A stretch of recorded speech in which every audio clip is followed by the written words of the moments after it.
Hello दोस्तों, नमस्कार। मैं हूं अमित ओझा और आपके अपने YouTube channel M High Tutorial पर आपका स्वागत करता हूं। दोस्तों, मैं आप लोगों के लिए लगातार मैथ्स और जीएस के वीडियोस बना रहा हूं। इस क्रम में मैंने कुछ दिन पहले मई 2021 का प्रतियोगिता दर्पण का करंट अफेयर्स अपलोड किया था और उसी सीरीज़ में मैं आज उसका दूसरा पार्ट अपलोड कर रहा हूं, जो आपका मई 2021 प्रतियोगिता दर्पण का अंतिम पार्ट है।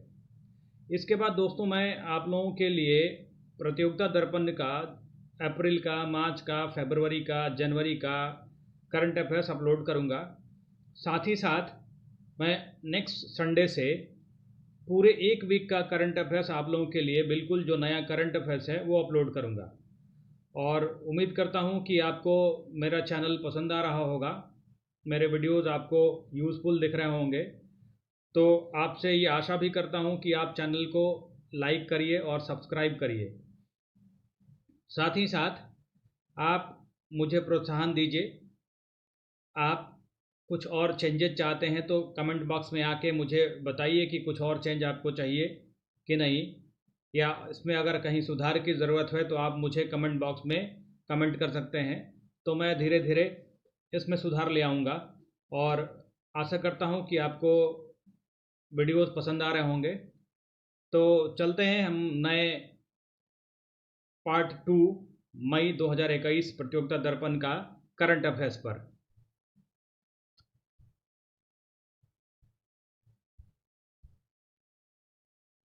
चलिए, तो उसमें पढ़ेंगे राष्ट्रीय घटनाक्रम। भारत की स्वतंत्रता के 75 वर्ष पूर्ण होने पर अवसर पर 12 मार्च 2021 को अहमदाबाद के साबरमती आश्रम से 75 सप्ताह के अमृत महोत्सव की शुरुआत की गई है, जो 15 अगस्त 2023 तक मनाया जाएगा। आज़ादी के अमृत महोत्सव के लिए 5 स्तंभों पर फोकस की बात प्रधानमंत्री के द्वारा की गई है। पहला है फ्रीडम स्ट्रगल, स्वतंत्रता संग्राम। दूसरा है 75 पर विचार, आइडियाज़ एट 75। तीसरा है 75 पर उपलब्धियां, अचीवमेंट एट 75। चौथा है 75 पर कार्रवाइयां, एक्शंस एट 75। और पांचवा है 75 पर संकल्प, रिजॉल्व्स एट 75। साथ ही साथ आपको यह भी ध्यान रखना है कि इंडिया एट 75 पर एक वेबसाइट लॉन्च की गई है।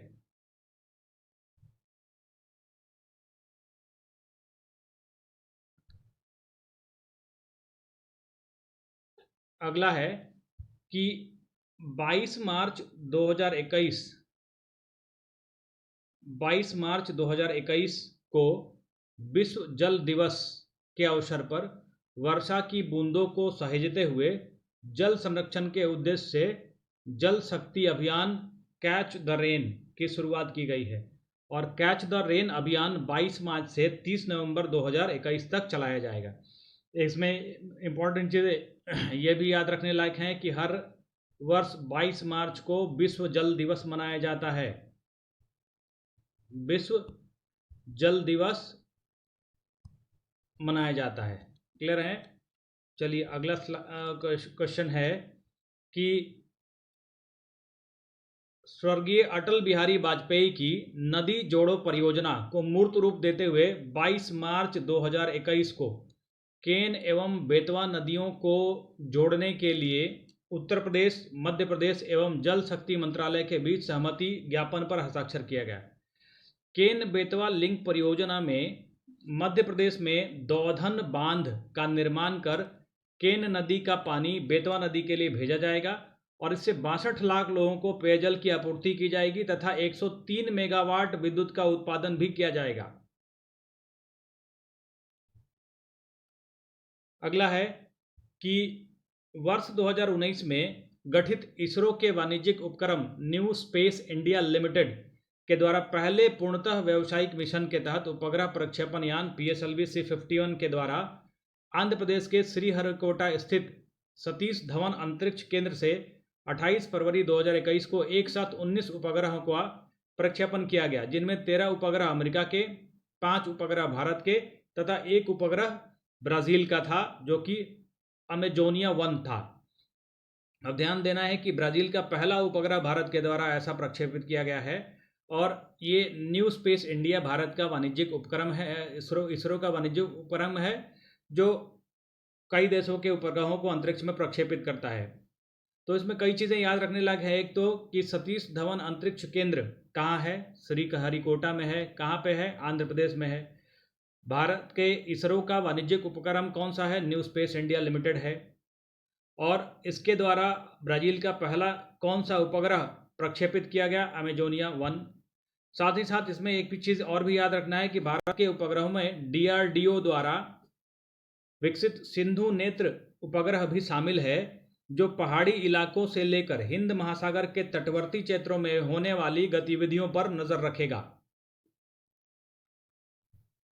अगला है GNCTD बिल 2021। GNCTD बिल 2021 राष्ट्रीय राजधानी क्षेत्र दिल्ली सरकार संशोधन विधेयक 2021। अब एक चीज़ देखिए कि इसमें आप जानते हैं कि हमेशा दिल्ली में दिल्ली के सरकार मतलब मुख्यमंत्री और उपराज्यपाल के बीच हमेशा विवाद होता रहता है। तो इस विवाद को समाप्त करने के लिए केंद्र सरकार ने राष्ट्रीय राजधानी क्षेत्र दिल्ली सरकार संशोधन विधेयक 2021 पारित किया है। और इसके तहत ये घोषणा की गई है, इसके तहत ये व्यवस्था की गई है कि दिल्ली में नवनिर्वाचित सरकार को किसी भी कार्यकारी फैसले के लिए उपराज्यपाल की राय लेना अनिवार्य है। मतलब ये कि दिल्ली में सरकार से तात्पर्य का मतलब उपराज्यपाल से है। ये विधेयक लोकसभा और राज्यसभा दोनों में पारित हो चुका है। ये ऐसा यूं हुआ कि कुछ समय पहले सुप्रीम कोर्ट ने ये कहा था कि राज्यपाल दिल्ली सरकार में सिर्फ सुझाव दे सकते हैं, दिल्ली सरकार उसको मानने के लिए बाध्य नहीं है। तो उसके बाद केंद्र सरकार ने ये राष्ट्रीय राजधानी क्षेत्र दिल्ली सरकार संशोधन विधेयक 2021 पारित करके ये बताया कि दिल्ली में सरकार का मतलब उपराज्यपाल है। मतलब ये कि दिल्ली सरकार अगर कोई फैसला लेना चाहती है तो उसमें उपराज्यपाल की राय लेना अनिवार्य है, मैंडेटरी है।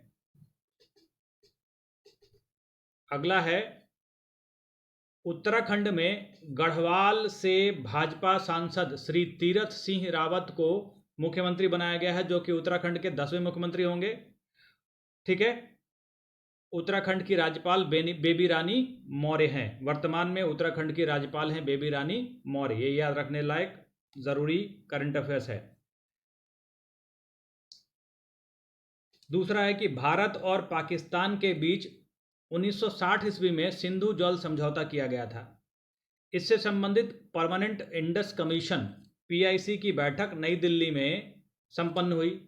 इसमें पाकिस्तान के प्रतिनिधि मंडल का नेतृत्व वहाँ के सिंधु जल आयुक्त सैयद मोहम्मद मेहर अली ने किया तथा भारत का नेतृत्व किया देश के सिंधु जल आयुक्त PK सक्सेना ने। उल्लेखनीय है कि सिंधु जल समझौते के तहत सतलज, ब्यास और रावी नदी का पानी भारत आता है तथा सिंधु, झेलम और चेनाब नदियों का पानी पाकिस्तान को प्राप्त होता है। तो इसमें ये चीज़ें याद रखिएगा कि पाकिस्तान के सिंधु जल आयुक्त हैं सैयद मोहम्मद मेहर अली तथा भारत के सिंधु जल आयुक्त हैं PK सक्सेना। और सिंधु जल समझौते के तहत भारत को जिन नदियों का पानी प्राप्त होता है उनमें है सतलज, व्यास और रावी। और पाकिस्तान को जिन नदियों का पानी प्राप्त होता है उनमें है झेलम, चेनाब।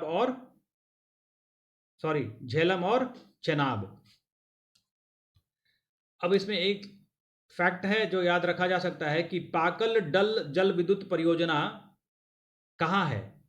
तो ये कश्मीर में है और चिनाब की सहायक नदी पर बनाया गया है जो मरुसूदर नदी है। अगला है अंतर्राष्ट्रीय घटनाक्रम। तो ये है क्वाड्रिलेटरल सिक्योरिटी डायलॉग। तो आप जानते हैं कि क्वाड जो है Quadrilateral Security Dialogue Bharat, America, Japan और ऑस्ट्रेलिया का एक संयुक्त गठबंधन है। बेसिकली इस गठबंधन क्वाड का निर्माण हिंद प्रशांत क्षेत्र में चीन के बढ़ते प्रभाव पर अंकुश रखने के लिए गठन किया गया है। और 12 मार्च 2021 को इसकी पहली बैठक संपन्न हुई। इस बैठक के दौरान संयुक्त बयान में समुद्री सीमाओं से संबंधित विवादों को निपटाने के लिए संयुक्त राष्ट्र convention, United Nations convention on the law of the sea के सम्मान की बात कही गई है।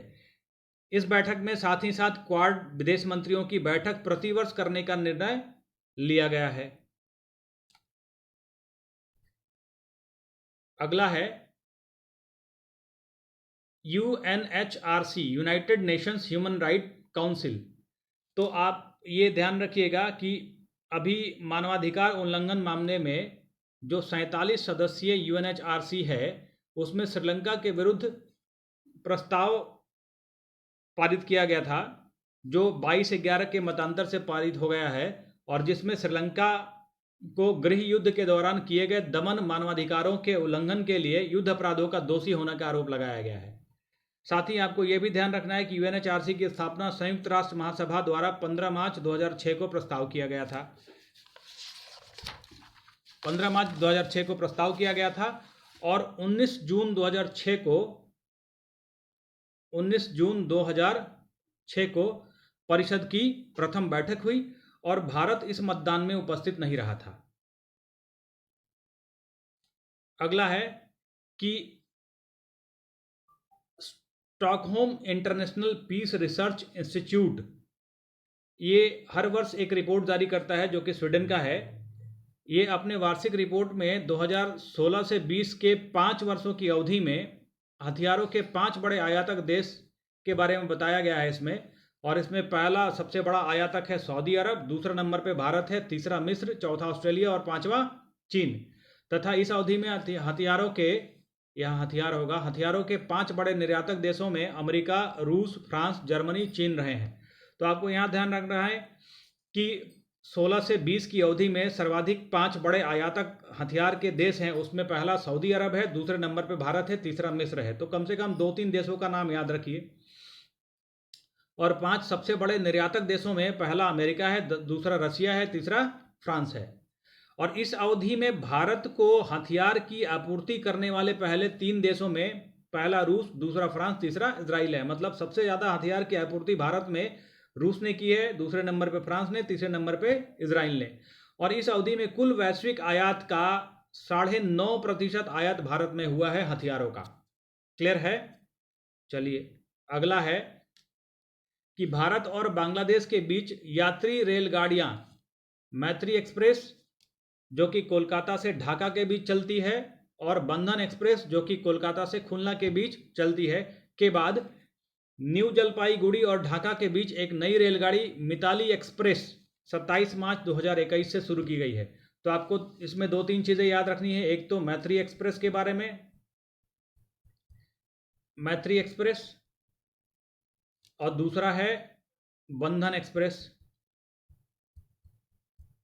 बंधन एक्सप्रेस, मैत्री एक्सप्रेस कोलकाता और ढाका के बीच चलती है और बंधन एक्सप्रेस कोलकाता और खुलना के बीच चलती है। ये भारत और बांग्लादेश के बीच यात्री रेलगाड़ी है।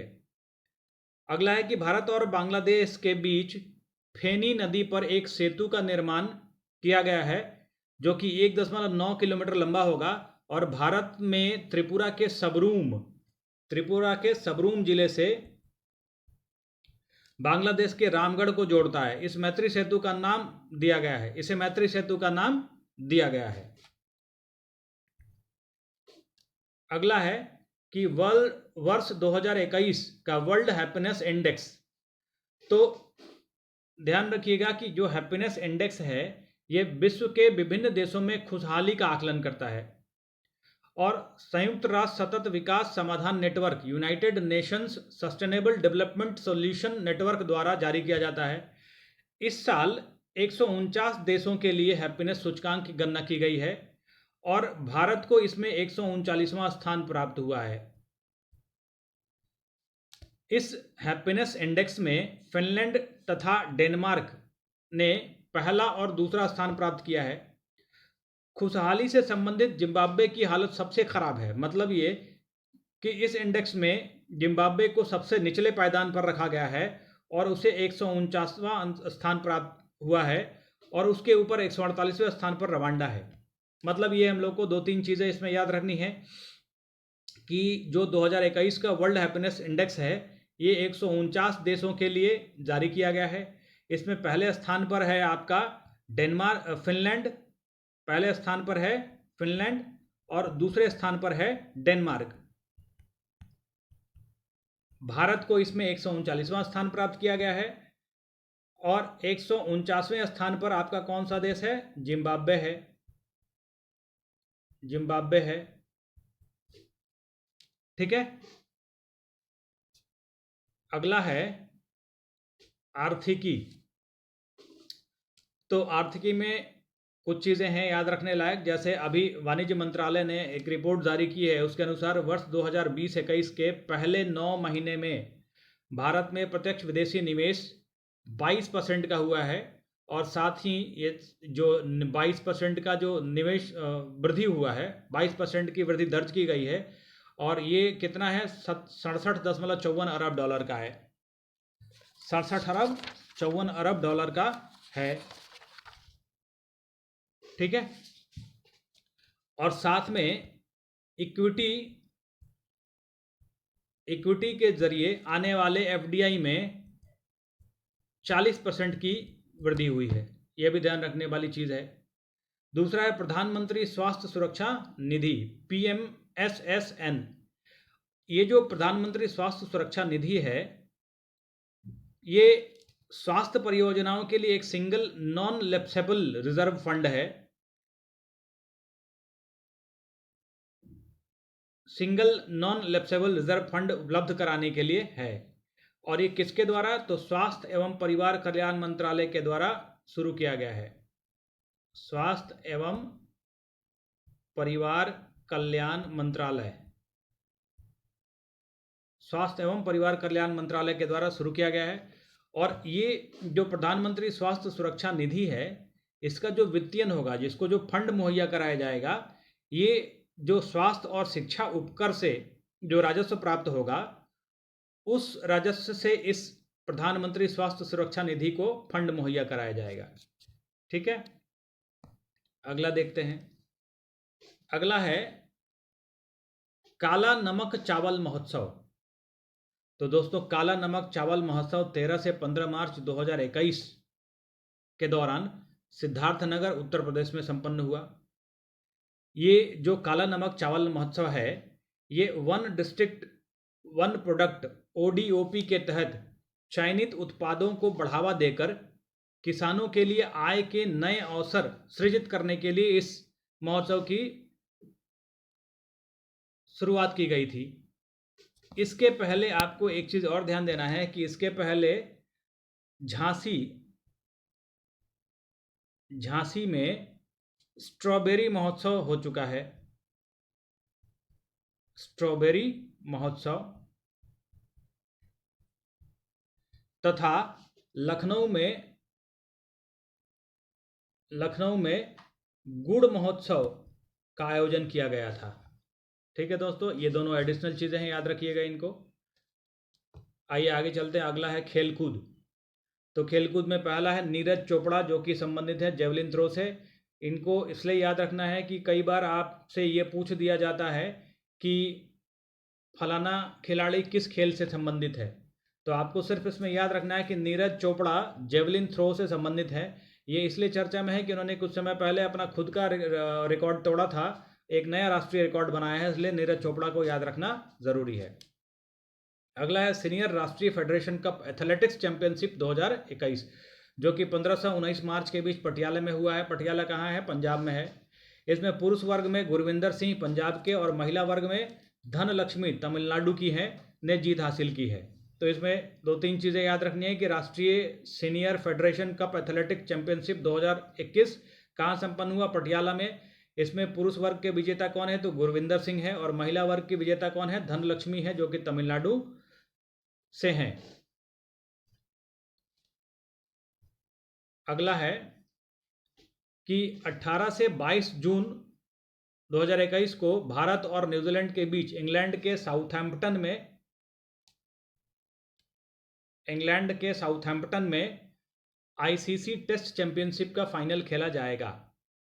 आप जानते हैं कि अभी कुछ समय पहले ICC के द्वारा टेस्ट चैंपियनशिप शुरू किया गया था, जिसमें भारत पहले नंबर पर था और भारत दूसरे नंबर पर न्यूजीलैंड था। तो भारत और न्यूजीलैंड के बीच ये पहला ICC टेस्ट चैंपियनशिप का फाइनल 18 से 22 जून 2021 को खेला जाएगा, जो कि कहाँ होगा? साउथहैम्पटन में होगा, इंग्लैंड में।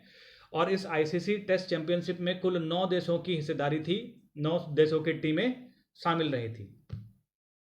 अगला है कि अंतर्राष्ट्रीय क्रिकेट में एक ओवर में 6 छक्के।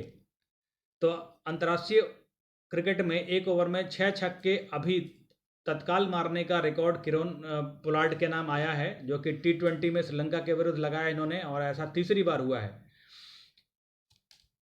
T20 में पहला 6 बॉल में 6 छक्का मारा था किसने? युवराज सिंह ने मारा था। किस देश के विरुद्ध? इंग्लैंड के विरुद्ध। और पूरे अंतर्राष्ट्रीय क्रिकेट में 2 बार T20 में 6 बॉल में 6 छक्के मारे जा चुके हैं, जिसमें एक युवराज सिंह है, दूसरा किरोन पोलार्ड है।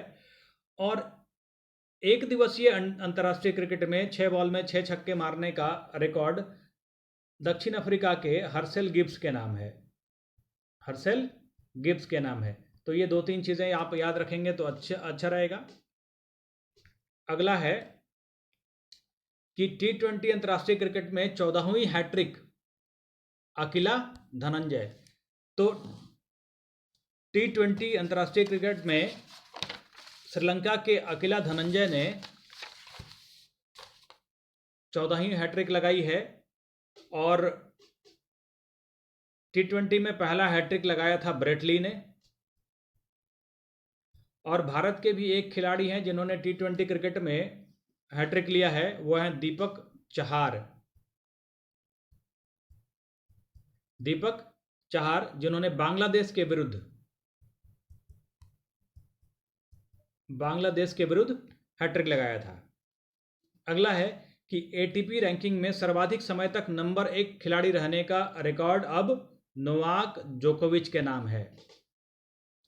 तो आपको एक चीज़ इसमें यह भी याद रखना है कि एक तो याद रखिए कि ATP रैंकिंग में सर्वाधिक समय तक नंबर 1 खिलाड़ी रहने का रिकॉर्ड हो गया नोवाक जोकोविच। और ये कहाँ के हैं? तो नोवाक जोकोविच सर्बिया के हैं। अब ये रिकॉर्ड अब इनके नाम हुआ, तो इसके पहले किसके नाम था? तो इनके पहले ये रोजर फेडरर के नाम था। रोजर फेडरर, उनको पछाड़कर सर्वाधिक समय तक नंबर 1 खिलाड़ी रहने का रिकॉर्ड नोवाक जोकोविच ने बनाया है। अगला है स्मरणीय तथ्य। तो प्रतियोगिता दर्पण में स्मरणीय तथ्य भी दिया जाता है बीच में 1-2 पेज में, तो उसमें से कुछ इंपॉर्टेंट चीज़ें हैं, बाकी चीज़ें हम लोग ऑलरेडी पढ़ चुके हैं। जो चीज़ें हम उसमें नहीं पढ़े थे उसको मैंने इसमें कलेक्ट किया है। कह रहा है किस राज्य में प्राइवेट कंपनियों में राज्य के स्थायी निवासियों को नौकरियों में 75% आरक्षण करने का निर्णय मार्च 2021 में लिया गया है? तो ये कौन सा राज्य है? हरियाणा। हालांकि इसके पहले आंध्र प्रदेश राज्य ने ऐसी व्यवस्था की है। आंध्र प्रदेश भी ऐसी व्यवस्था कर चुका है कि प्राइवेट कंपनी में राज्य के स्थायी निवासियों को 75% आरक्षण देना होगा। दूसरा है भारत के आवास एवं शहरी मंत्रालय द्वारा मार्च 2021 में जारी ईज ऑफ लिविंग इंडेक्स 2020 में कौन सा शहर रहने के लिए सबसे अनुकूल है? तो ये शहर कौन सा है? बेंगलुरु। तो ये ध्यान रखना है कि बेंगलुरु पहले नंबर पे है, दूसरे नंबर पे पुणे है, लेकिन ये 10 लाख से अधिक की जनसंख्या वाले राज्यों के लिए है। अगर 10 लाख से कम की जनसंख्या वाले राज्य की बात करें तो उसमें पहला स्थान है शिमला का और दूसरा स्थान है भुवनेश्वर का। तो आप ध्यान रखेंगे कि भारत के आवास एवं शहरी विकास मंत्रालय द्वारा मार्च 2021 में जो ईज ऑफ लिविंग इंडेक्स 2020 जारी किया गया था उसमें 10 लाख से अधिक जनसंख्या वाले शहर में बेंगलुरु को पहला स्थान दिया गया है और पुणे को दूसरा स्थान दिया गया है। 10 लाख से कम की जनसंख्या की बात करेंगे तो शिमला पहले स्थान पर है और भुवनेश्वर दूसरे स्थान पर है। अगला है कि भारत की किस महिला क्रिकेट खिलाड़ी ने मार्च 2021 में अंतर्राष्ट्रीय क्रिकेट में 10,000 रन पूरे किए? तो ये है मिताली राज, जिन्होंने अंतर्राष्ट्रीय क्रिकेट में 10,000 रन पूरे कर लिए हैं, लेकिन वर्ल्ड में इनका स्थान दूसरा है। वर्ल्ड में पहला 10,000 रन पूरा करने का रिकॉर्ड है चार्लोटी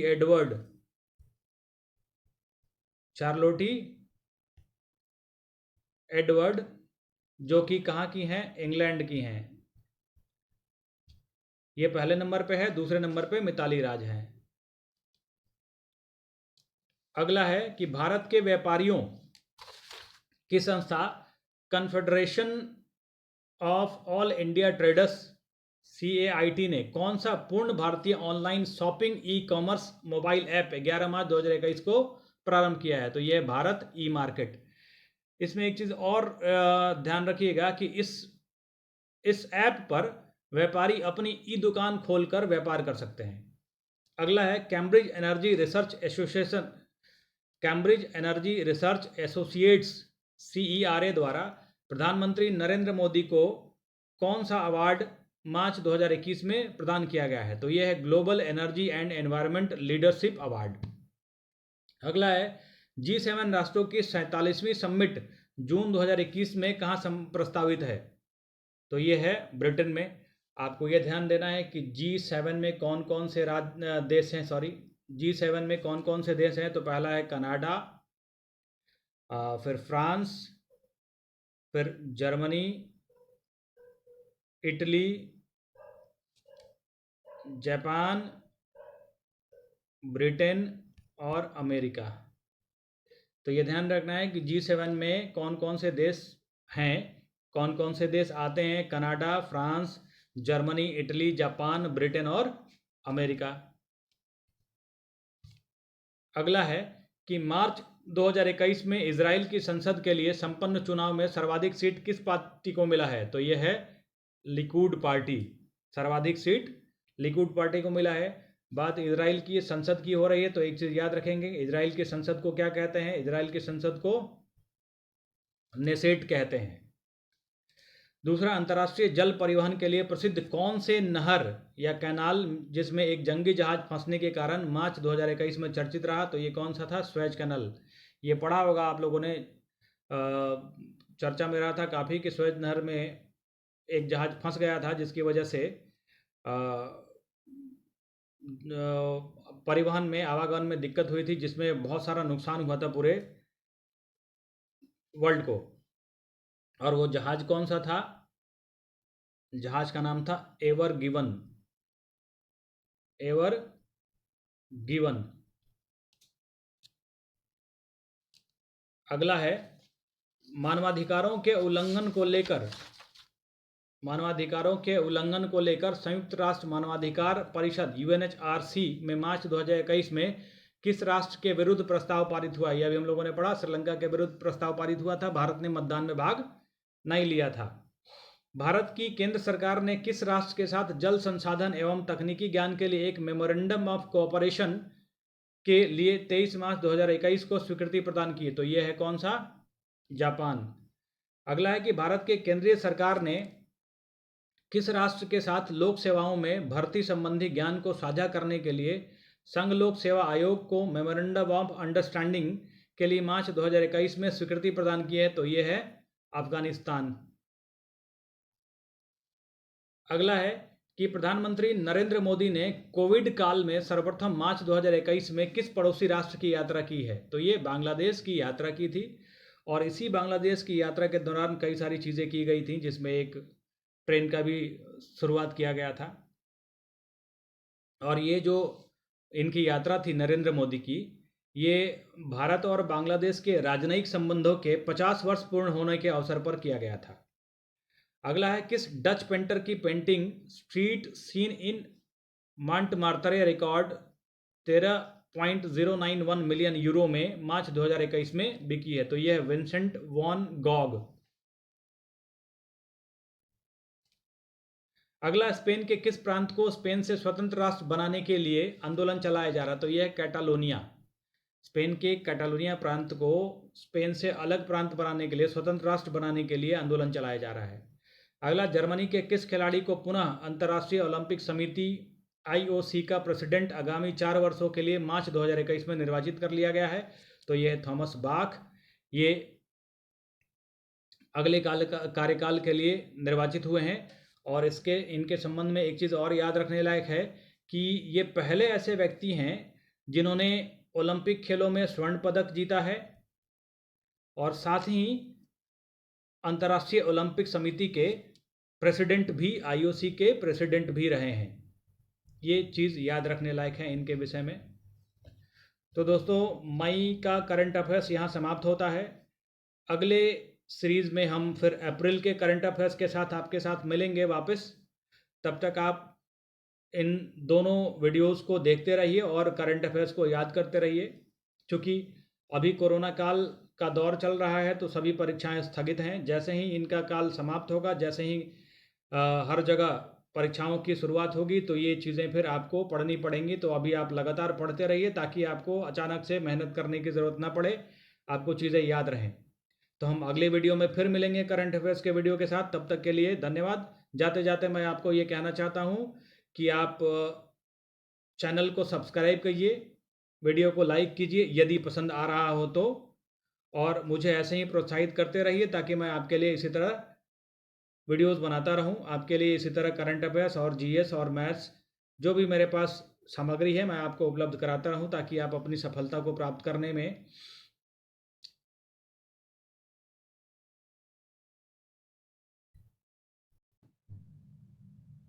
ताकि आप जल्दी से जल्दी सफलता प्राप्त कर सकें।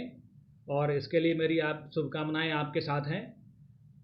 फिर मिलते हैं अगले वीडियो में, तब तक के लिए धन्यवाद, नमस्कार।